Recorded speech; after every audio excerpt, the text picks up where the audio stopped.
You can advertise your business on Night Dreams Talk Radio, and you will be heard worldwide. Why not contact us at nightdreamstalkradio@gmail.com. Night Dreams Talk Radio Network brings you the World Paranormal News with James Creechbaum. Now, the latest news. This is Night Dreams Talk Radio Network News, and I'm James Creechbaum. Well, the weather for all the truckers out there and everybody else driving.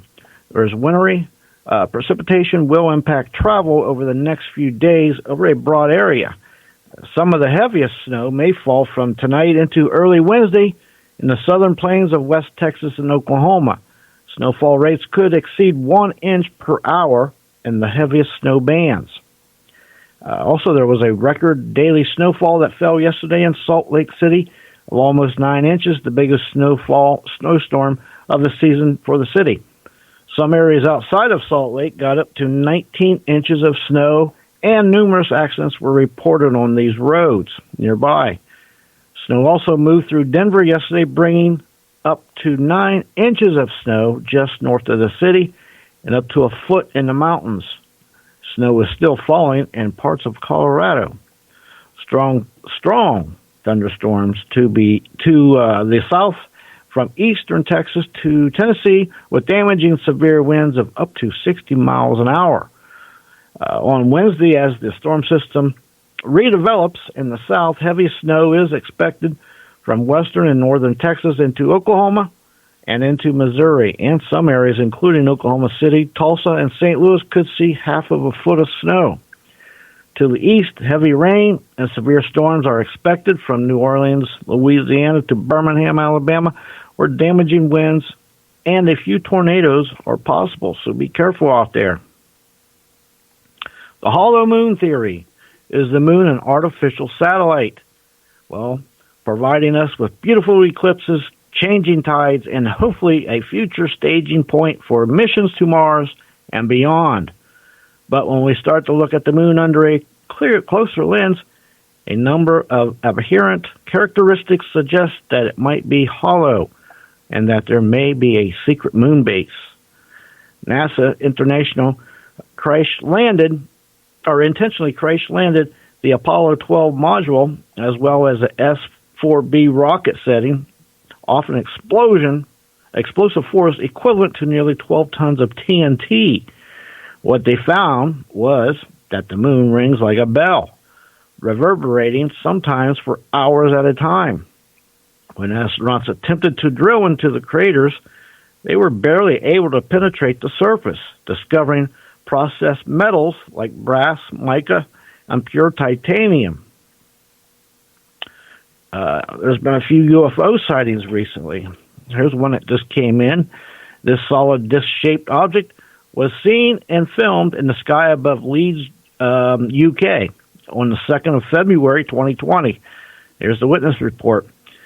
Sat at home from the corner of my eye, I saw the unusual birds flying outside, and black disc-like shape started hovering and then floating on a straight path. It was high above the trees. It was all black, disc-shaped, and moved with a tilting motion, traveling in a straight line, tilting until I lost sight of it past the window frame I was looking out of. I was shocked and couldn't think of what it could be, hoping it wasn't just a drone or something, but it had such a weird shape and movement. It definitely wasn't a bird, a weather balloon, or a plastic bag. Here is another report that came in.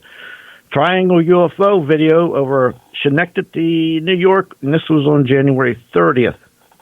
Amazing UFO sightings of a triangle-shaped formation in the night sky above Schenectady, New York, and this is how the witness reported it. I was outside letting my dogs out when I spotted a boomerang flying towards me.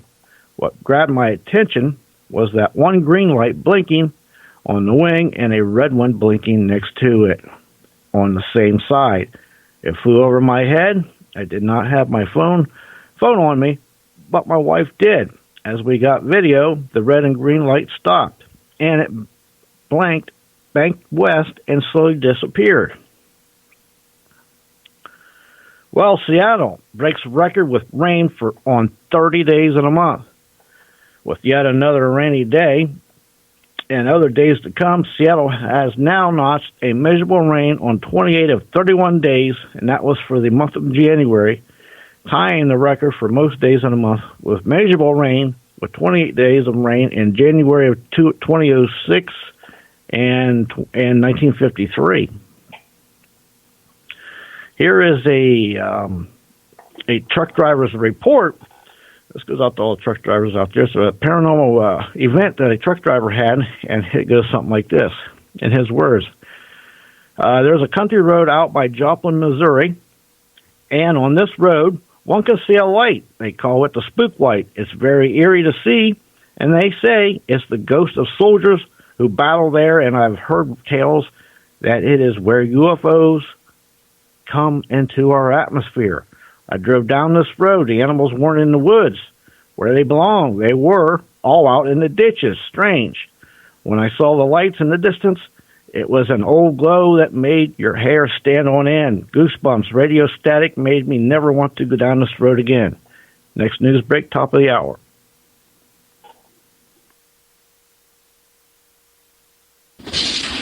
Coming to you from some far point station, like a cosmic tumbleweed, both north and south of the Pleiades. Here's your host, Gary Anderson. And that is me. Boy, we had a little bit of snow, and then it kind of went to rain. A little bit of snow. It's cold. I don't know what's going to happen down at the compound, but I got a funny feeling. Well, I'm glad my wife is picking up some Presto logs, because I got a funny feeling we're going to have a lot of snow here hitting tonight. Well, tonight we got a great show. We're going to be talking about unknown objects with the top 10 U.S. UFO cases. Now, who's our guest tonight, James? Tonight our guest is Jean Broida, and she's going to be talking about all kind of, like you just said, UAPs or UFOs, whatever you want to call them. Well, that's going to be an interesting thing. You know, we got a lot of guests coming up again on UFOs, abductions, and all that stuff. And you know why we have a lot of them? Because you guys out there, the listeners, love hearing about them. So we have made a point, at least 2 to 3 times a week, we're going to be talking UFOs, abductions, and stuff like that. The rest of the time, well, we're going to talk about flat Earth. Like, well, we got a guest coming up here, I believe, tomorrow, talking about the flat Earth? Yes, that's Samar, and his name is Mark Sargent. And that's going to be really interesting. He lives actually pretty close by in the state of Washington, maybe about 90 miles from me on Whidbey Island. And we're going to get his point of view about the flat Earth. That'll be tomorrow. And then it just gets better and better. Last night, our show was really great. We talked about Bigfoot. I mean, we really stepped up the game on the show. Well, James, you got anything interesting you want to say before I start doing the wacky news? Well, I got all kind of interesting things to say, but I will say this. You know, the totality of how many people have had experiences with UFOs and abductions, it's mind-boggling because, again, that's most of our shows, you know, really 3 times a week, couple times a week, and people can't get enough of them. That just tells you that there's a lot of people out there that is experiencing either seeing UFOs or they know somebody that has, or a family member has been abducted or they have. So it's touching a lot of people's lives. It does. Now, could you imagine something? You go out and you kind of look forward to the mail. I know you do. I know some people say, I don't like mail, but a majority of people, they go to the mailbox. It gives them something to do. Now, a collection company that basically handles student loans accidentally. I don't know how it could have happened, but they sent out 55,000 identical letters to one Ohio couple. You should know about that.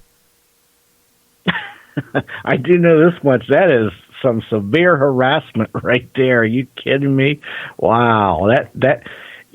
I'll tell you a perfect example about me. Years ago, I don't know, 20 years ago, I was living around Dayton area, and I kept getting mail saying my daughter who's graduating college, is behind on her student funds, and they wanted me to pay for it. First of all, I don't have a daughter. I was like, what is it? But it had my last name.